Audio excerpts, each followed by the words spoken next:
Gas ಸಂಕಷ್ಟಕ್ಕೆ ಸಿಲುಕಿದ್ದಾರೆ ಸಣ್ಣ ವ್ಯಾಪಾರಿಗಳು. ಮಂಜುನಾಥ ನಗರದ ಬೀದಿ ಬದಿ ಹೋಟೆಲ್ಗಳು ಕ್ಲೋಸ್ ಆಗಿವೆ. ಗ್ಯಾಸ್ ಅಂತೂ ಇವತ್ತು ಸಿಗಬಹುದು ಅನ್ನುವಂತಹ ಆಶಾಭಾವನೆಯಲ್ಲಿ ಇದ್ರು ಹೋಟೆಲ್ನ ಮಾಲೀಕರು. ಆದ್ರೆ ಆ ಒಂದು ಆಸೆಯೂ ಕೂಡ ಕಮರಿ ಹೋಗಿದೆ. ಇಂತಹ ಸಂದರ್ಭದಲ್ಲಿ ಇದೀಗ ಸಣ್ಣ ವ್ಯಾಪಾರಿಗಳ ಕತೆ ಕೇಳೋದೇ ಬೇಡ. ಮಂಜುನಾಥ ನಗರದ ಬೀದಿ ಬದಿ ಹೋಟೆಲ್ಗಳು ಕ್ಲೋಸ್ ಆಗಿವೆ. ಬಾಗಿಲು ಹಾಕಿದ್ದಾರೆ ಬೀದಿ ಬದಿಯ ಸಣ್ಣ ಹೋಟೆಲ್ನ ಮಾಲೀಕರು. ಕಮರ್ಷಿಯಲ್ ಗ್ಯಾಸ್ ಸಿಗದ ಹಿನ್ನೆಲೆ ಶಟರ್ ಕ್ಲೋಸ್ ಮಾಡಿದ್ದು ನ್ಯೂಸ್ 18 ರಿಯಾಲಿಟಿ ಚೆಕ್ ಮಾಡಿದಾಗ ಈ ಎಲ್ಲಾ ವಿಚಾರಗಳು ಬಯಲಾಗಿದೆ. ಮಂಜುನಾಥ ನಗರದಲ್ಲಿ ನಮ್ಮ ಪ್ರತಿನಿಧಿ ಪ್ರಗತಿ ಶೆಟ್ಟಿ ರಿಯಾಲಿಟಿ ಚೆಕ್ ಮಾಡಿದ್ದಾರೆ. ನಾನೀಗ ಬಸವೇಶ್ವರ ನಗರ ಸಮೀಪದ ಮಂಜುನಾಥ್ ನಗರದಲ್ಲಿದ್ದೀನಿ. ಇಲ್ಲಿ ಬೀದಿ ಬದಿ ವ್ಯಾಪಾರಿಗಳು ಸಿಕ್ಕಾಪಟ್ಟೆ ಫುಡ್ ಅನ್ನ ಕೊಡ್ತಾ ಇದ್ರು, ಸಿಕ್ಕಾಪಟ್ಟೆ ಜನ ಕ್ಯೂ ನಿಲ್ತಾ ಇದ್ರು. ಬಟ್ ಚಿತ್ರಣ ಯಾವ ರೀತಿಯಾಗಿದೆ ಅಂದ್ರೆ ಬಿಕೋ ಅಂತ ಇದೆ. ಅಂದ್ರೆ ಕಂಪ್ಲೀಟ್ ಆಗಿ ಆ ಒಂದು ಬೀದಿ ಬದಿ ವ್ಯಾಪಾರಿಗಳ ಚಿಕ್ಕ ಅಂಗಡಿಗಳೇನಿದೆ ಅದೆಲ್ಲವನ್ನ ಕೂಡ ಕ್ಲೋಸ್ ಮಾಡಿರುವಂತಹ ಚಿತ್ರಣ ಕಂಡು ಬರ್ತಾ ಇದೆ. ಒಂದಷ್ಟು ಹೋಟೆಲ್ಸ್ಗಳು ಇದರ ಮುಂಭಾಗ ಸಾಕಷ್ಟು ಜನ ಕ್ಯೂ ನಿಲ್ತಾ ಇದ್ರು. ಇಲ್ಲಿ ಜನ ಹೇಳೋ ಪ್ರಕಾರ ಇಲ್ಲಿ ಸದ್ಯ ಬಹುತೇಕ ಜನ ಬಂದು ವಾಪಸ್ ಹೋದಂತಹ ಚಿತ್ರಣ ಕೂಡ ಕಂಡು ಬಂತು. ಸೊ ಜನರೇ ಹೇಳೋ ಪ್ರಕಾರ ಕಮರ್ಷಿಯಲ್ ಗ್ಯಾಸ್ ಪೂರೈಕೆಯಲ್ಲಿ ವ್ಯತ್ಯಯ ಆಗಿರುವಂತಹ ಹಿನ್ನೆಲೆ ಇಲ್ಲಿ ಹೋಟೆಲ್ ಬಾಗಿಲನ್ನು ಮುಚ್ಚಿದ್ದಾರೆ. ಇದೇ ರೀತಿಯಾಗಿ ಸಿಕ್ಕಾಪಟ್ಟೆ ಜನಕ್ಕೆ ಸಮಸ್ಯೆ ಆಗ್ತಾ ಇದೆ. ಈ ಲೈನ್ ಅಲ್ಲೇ ಸಾಕಷ್ಟು ಹೋಟೆಲ್ಗಳಿದ್ದು ಅವರೆಲ್ಲರಿಗೂ ಕೂಡ ಕಮರ್ಷಿಯಲ್ ಗ್ಯಾಸ್ ಪೂರೈಕೆಯಲ್ಲಿ ವ್ಯತ್ಯಯ ಆಗಿ ಹೋಟೆಲ್ ಕ್ಲೋಸ್ ಮಾಡ್ಕೊಂಡು ಹೋಗಿರುವಂತಹ ಪರಿಸ್ಥಿತಿ ಬಂದಿದೆ. ಒಂದೆರಡು ಹೋಟೆಲ್ ಓಪನ್ ಇದ್ರು ಕೂಡ ಅವ್ರಿಗೂ ಕೂಡ ಹೋಟೆಲ್ ಕ್ಲೋಸ್ ಮಾಡುವಂತಹ ಸಿಚುವೇಶನ್ ಇದೆ. ಆದಷ್ಟು ಬೇಗ ಕಮರ್ಷಿಯಲ್ ಗ್ಯಾಸ್ ಅನ್ನ ಪೂರೈಕೆ ಮಾಡಬೇಕು. ಇಲ್ಲ ಅಂದ್ರೆ ದೊಡ್ಡ ಹೋಟೆಲ್ಗಳು ಹೆಂಗೋ ಸರ್ವೈವ್ ಆಗ್ತವೆ, ಆದ್ರೆ ನಮ್ಮಂತ ಚಿಕ್ಕ ಪುಟ್ಟ ಹೋಟೆಲ್ಗಳು ಹೆಂಗ್ ಸರ್ವೈವ್ ಆಗೋದು ಅನ್ನುವಂತಹ ಪ್ರಶ್ನೆಯನ್ನ ಹೋಟೆಲ್ನ ಮಾಲೀಕರು ಜೊತೆಗೆ ಬಂದಂತಹ ಸ್ಥಳೀಯರು ಕೂಡ ಈ ಪ್ರಶ್ನೆಯನ್ನ ಕೇಳ್ತಾ ಇರುವಂತದ್ದು. ಏನಾಗುತ್ತೆ ಅನ್ನುವಂಥದ್ದನ್ನ ಕಾದು ನೋಡಬೇಕಾಗಿದೆ. ವಿಡಿಯೋ ಜರ್ನಲಿಸ್ಟ್ ಶಿವಪ್ಪ ಜೊತೆ ಪ್ರಗತಿ ಶೆಟ್ಟಿ, ನ್ಯೂಸ್ 18 ಬೆಂಗಳೂರು. ಬೆಂಗಳೂರಿನ ಪಿಜಿಗಳಲ್ಲೂ ಗ್ಯಾಸ್ ಸಿಲಿಂಡರ್ ಅಭಾವ ಉಂಟಾಗಿದೆ. ವೈಟ್ ಫೀಲ್ಡ್ ಬಳಿಯ ಪಿಜಿಗಳಲ್ಲಿ ಸೌದೆ ಒಲೆಯಲ್ಲಿ ಅಡುಗೆಯನ್ನ ಮಾಡ್ತಿದ್ದಾರೆ.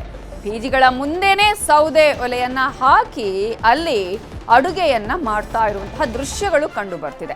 ರಸ್ತೆ ಬದಿಯಲ್ಲೇ ಒಲೆಯನ್ನ ಮಾಡಿ ಅಡುಗೆ ತಯಾರಿಸ್ತಿದ್ದಾರೆ ಸಿಬ್ಬಂದಿ.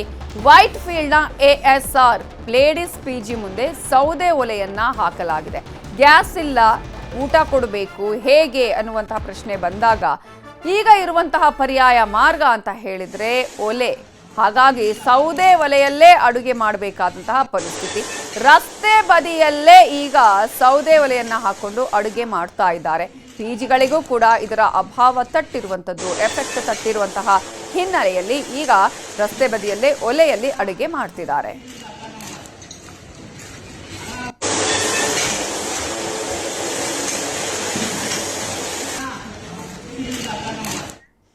ಇನ್ನು ಚಿತ್ರದುರ್ಗದಲ್ಲಿ ಹೋಟೆಲ್ ಉದ್ಯಮಕ್ಕೆ ಗ್ಯಾಸ್ ಎಫೆಕ್ಟ್ ತಟ್ಟಿದೆ. ಸಿಲಿಂಡರ್ ಸಿಗದೆ ಹೋಟೆಲ್ ಮಾಲೀಕರು ಪರದಾಟವನ್ನ ಮಾಡ್ತಿದ್ದಾರೆ.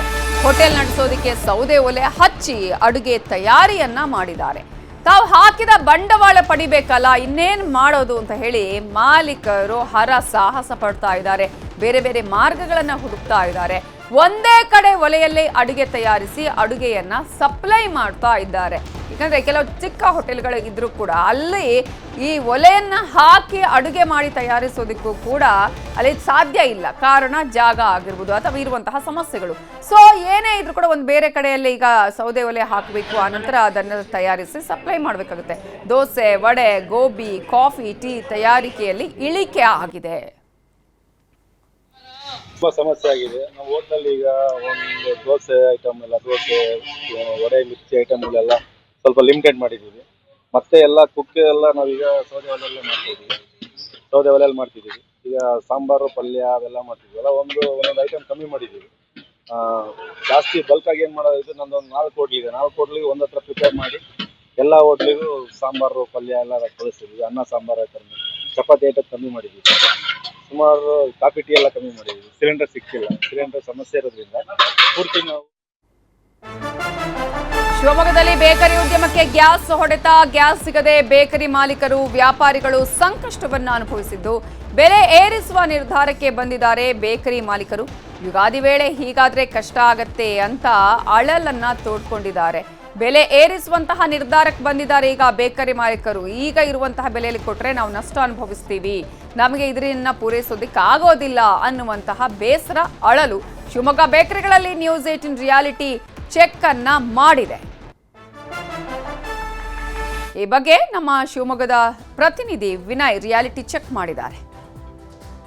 ರಾಜ್ಯದ ಏನೋ ಯುದ್ಧ ನಡೀತಾ ಇದೆ, ಅಮೆರಿಕ ವರ್ಸಸ್ ಹಾಗೂ ಇರಾನ್ ನಡುವಿನ ಯುದ್ಧದಲ್ಲಿ ಈಗ ಭಾರತಕ್ಕೂ ಕೂಡ ಅದರ ಬಿಸಿ ತಟ್ಟಿದೆ ಅಂತಾನೆ ಹೇಳ್ಬೋದು. ಯಾಕಂದ್ರೆ ಶಿವಮೊಗ್ಗದಲ್ಲಿ ಈಗ ನಡೀತಾ ಇರುವಂತಹ ಈ ಏನು ಹಬ್ಬ ಏನಿದೆ, 19ನೇ ತಾರೀಕು ಹಬ್ಬ ಏನ್ ಬರ್ತಾ ಇದೆ, ಆ ಹಬ್ಬಕ್ಕೂ ಕೂಡ ಕೆಲವೊಂದಿಷ್ಟು ಸ್ವೀಟ್ಸ್ ಆಗಿರ್ಬೋದು, ಹಣ್ಣಾಗಿರ್ಬೋದು ಎಲ್ಲವನ್ನೂ ಕೂಡ ಪರ್ಚೇಸ್ ಮಾಡೋದಕ್ಕೆ ಜನರು ಹೋಗ್ತಾ ಇರ್ತಾರೆ. ಆದ್ರೆ ಈ ಬಾರಿಯ ಹಬ್ಬದಲ್ಲಿ ಈಗ ಏನಾಗಿದೆ ಅಂದ್ರೆ ಗ್ಯಾಸ್ನ ದರ ಹೆಚ್ಚಳ ಆಗಿದ್ರಿಂದ ಅದರ ಬಿಸಿ ಈಗ ಏನು ಬೇಕರಿಗಳಿಗೂ ತಟ್ಟಿದೆ ಅಂತ ಹೇಳ್ಬೋದು. ಯಾಕಂದ್ರೆ ಮೊದಲು ಇದ್ದಂತಹ ಏನು ಬೆಲೆ ಈಗ ಅದರ ದುಪ್ಪಟ್ಟಾಗುವ ಚಾನ್ಸಸ್ ಕೂಡ ಇದೆ. ಯಾಕಂದ್ರೆ ಅವರಿಗೆ ಮೂಲ ಬೇಕಾಗಿರುವಂತಹ ಗ್ಯಾಸ್ ಬೆಲೆ ಹೆಚ್ಚಾಗಿರೋದ್ರಿಂದ ಗ್ಯಾಸಿನ ಬೆಲೆ ಹೆಚ್ಚಾದ ನಂತರ ಎಲ್ಲಾ ಏನು ಸ್ವೀಟ್ಸ್ ಆಗಿರ್ಬೋದು, ಹಣ್ಣಾಗಿರ್ಬೋದು ಎಲ್ಲದೂ ಕೂಡ ಬೆಲೆಯನ್ನ ಜಾಸ್ತಿ ಮಾಡೋದಕ್ಕೆ ಈಗ ಏನು ಬೇಕರಿಯ ಸಂಬಂಧಪಟ್ಟಂತ ಅಂಗಡಿಗಳಾಗಿರ್ಬೋದು ಹಾಗೆ ಅವರ ಏನು ಸಂಸ್ಥೆ ಆಗಿರೋದು ಎಲ್ಲವೂ ಕೂಡ ನಿರ್ಧಾರಕ್ಕೆ ಮಾಡ್ಕೊಂಡಿದ್ದಾರೆ. ಗ್ಯಾಸ್ ಮೇಲೆ ಹೆಚ್ಚಾಗಿರೋದ್ರಿಂದ ನಿಮ್ಮ ಫೀಲ್ಡ್ಗೆ ಅಂದ್ರೆ ನಿಮ್ಮ ಬೇಕರಿಯಲ್ಲಿರುವಂತಹ ಬೆಲೆಗಳ ಬಗ್ಗೆ ಯಾವ ರೀತಿ ಹೆಚ್ಚಾಗ್ತಾ ಇದೆ ಸರ್? ಈಗ ಸದ್ಯಕ್ಕೆ ನಾವು ಅದ್ರ ಬಗ್ಗೆನೇ ಯೋಚನೆ ಮಾಡ್ತಿದ್ದೀವಿ. ಈಗ ಒಂದು ಕಾಂಪಿಟೇಷನ್ ಯುಗ, ಯಾವ್ದು ರೇಟ್ ಸಡನ್ ಆಗಿ ಯಾವ್ದು ಜಾಸ್ತಿ ಮಾಡಕ್ ಆಗಲ್ಲ, ಅದ್ರ ಬಗ್ಗೆ ನಾವು ಯೋಚನೆ ಮಾಡ್ತಿದ್ದೀವಿ. ಗ್ಯಾಸ್ ಅಂತೂ ಸಫಿಷಿಯೆಂಟ್ ಸಿಗ್ತಾ ಇಲ್ಲ.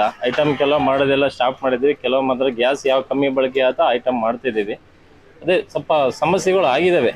ಹೋಳಿಗೆ ಅಂತ ಐಟಮ್ಗಳೆಲ್ಲ ಮಾಡೋದೇ ಕಷ್ಟ, ಗ್ಯಾಸ್ ಸಫಿಷಿಯೆಂಟ್ ಸಿಗದೇ ಇರೋದ್ರಿಂದ ತುಂಬಾ ಸಮಸ್ಯೆಲಿದ್ದೀವಿ ನಾವು. ಅಂದ್ರೆ ಮೊದಲು ಎಷ್ಟಿತ್ತು ಸರ್ ಬೆಲೆ ಒಂದು ಸ್ವೀಟ್ಸಿಗೆ? ಯಾವ್ಯಾವ ಸ್ವೀಟ್ಸಿಗೆ ಯಾವ ಬೆಲೆ ಇತ್ತು, ಈಗ ಯಾವ ರೀತಿ ಆಗ್ಬೋದು ಸರ್? ಈಗ ಎಲ್ಲ ರೇಟ್ ಜಾಸ್ತಿ ಮಾಡಲೇಬೇಕಾಗಿದೆ. ಗ್ಯಾಸ್ ಎಲ್ಲ 1 to ಡಬಲ್ ಆಗೋ ರೀತಿ ಆಗ್ತಾ ಇರೋದ್ರಿಂದ ಸ್ವಲ್ಪ ಜಾಸ್ತಿ ಮಾಡಬೇಕಾಗತ್ತೆ. ನಾವೊಂದು ಸದ್ಯಕ್ಕೆ ಯಾವುದೂ ರೇಟ್ ಜಾಸ್ತಿ ಮಾಡಲಿಲ್ಲ. ಪರಿಸ್ಥಿತಿ ನೋಡಿ ತಿಳಿಯಾಗಬಹುದು ಪರಿಸ್ಥಿತಿ ಅಂತ ಕಾಯ್ತಾ ಇದ್ದೀವಿ. ಗೌರ್ಮೆಂಟ್ ಎಲ್ಲ ಆಶ್ವಾಸನೆ ಕೊಡ್ತಾ ಇದೆ, 1 ವಾರ 15 ದಿವಸ ಎಲ್ಲ ಮಾಮೂಲಿ ಸ್ಥಿತಿ ಬರುತ್ತೆ ಅಂತ ಹೇಳ್ತಾ ಇದೆ. ಅದನ್ನೇ ನಂಬ್ಕೊಂಡು ನಾವು ಇದ್ದೀವಿ. ನೋಡ್ಬೇಕು ಕಾಲ ಮುಂದೆ ಹೇಗಾಗುತ್ತೆ ಹಾಗೆ ಹೋಗೋದನ್ನ. ಗ್ಯಾಸ್ನ ಬೆಲೆ ಏರಿಕೆ ಆಗಿದ್ರಿಂದ ಕಾದು ನೋಡುವ ತಂತ್ರಕ್ಕೂ ಕೂಡ ಬೇಕರಿಯ ಮಾಲೀಕರು ಹೋಗ್ತಾ ಇರೋದು. ಸದ್ಯ ಯಾವ ರೀತಿ ಈ ಏನು ಯುದ್ಧ ಮುಂದುವರಿಯುತ್ತೆ ಅನ್ನೋದ್ರ ಮೇಲೆ ಇವೆಲ್ಲವೂ ನಿಂತಿದೆ. ಈ ಒಟ್ಟಿನಲ್ಲಿ ಈ ಪ್ರಮಾಣದ ಏನು ಬೆಲೆ ಏರಿಕೆ ಏನಿದೆ ಅದು ಯಾವ ರೀತಿ ಎಫೆಕ್ಟ್ ಮಾಡುತ್ತೆ ಅನ್ನೋದ್ರ ಬಗ್ಗೆ ಕಾದು ನೋಡ್ಬೇಕಾಗಿದೆ. ವಿನಯ್ ಪುರ್ದಾಳ್, ನ್ಯೂಸ್ 18 ಶಿವಮೊಗ್ಗ. ರಾಜ್ಯದಲ್ಲಿ ಹೋಟೆಲ್ ಉದ್ಯಮಕ್ಕೆ ಮರ್ಮಾಘಾತ. ಗ್ಯಾಸ್ ಅಭಾವ ಮುಂದುವರೆದರೆ 100 ಕೋಟಿ ನಷ್ಟದ ಭೀತಿ ಇದೆ.